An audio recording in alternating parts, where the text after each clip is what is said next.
एक उपमन्यु नाम के महर्षि थे।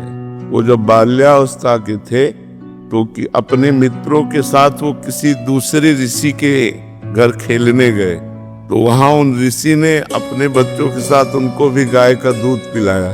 बड़ा अच्छा लगा।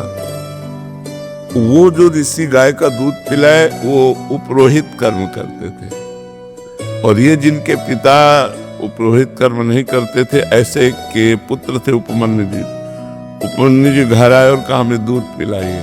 जब बहुत हट किया तो जो जंगली चावल होता है उसको पीस करके उन्होंने दिया। बालक थे तो उन्होंने पिया और कहा ये वो दूध नहीं है जो उनके घर में पिया।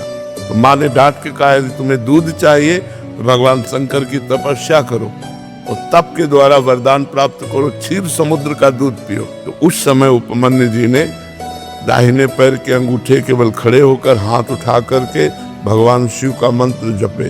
बहुत काल व्यतीत हुआ तो भगवान शिव उनके सामने शिव रूप में प्रकट नहीं हुए, देवराज इंद्र के रूप में प्रकट हुए। तो उन्होंने आंख खोला, देखा देवराज इंद्र, तो प्रणाम किया और कहा देवराज इंद्र मुझे आपसे कुछ नहीं चाहिए, मैं भगवान शंकर का भक्त हूँ, मैंने भगवान शंकर की आराधना की है, मुझे जो कुछ चाहिए वो शंकर से चाहिए। तो वो निंदा करने लगे, चिता की भस्म लगाते हैं, मुंडों की माला पहनते हैं ऐसा।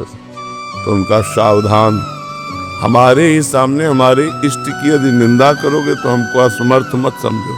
मैं ऋषि बालक हूँ, अगर साप दे दिया तो आप भी भस्म हो जाओगे। तो फिर वो निंदा शुरू कर दी, क्योंकि वो भगवान शंकर ही थे ना। तो उन्होंने अघोर मंत्र का प्रयोग किया।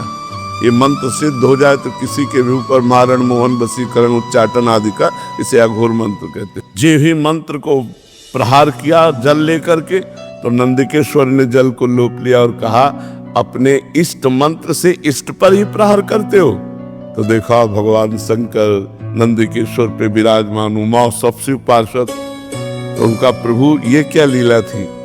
तो उनका मैं तुम्हारी अनन्यता की परीक्षा ले रहा था, तुम अनन्य निकले, इसलिए जाओ, रोज तुम्हें क्षीर समुद्र का दुग्ध मिलेगा, और अजरश्चैव अमरश्चैव, और जिस समय तुम मेरा ध्यान करोगे उसी समय मैं तुम्हें दर्शन दूंगा।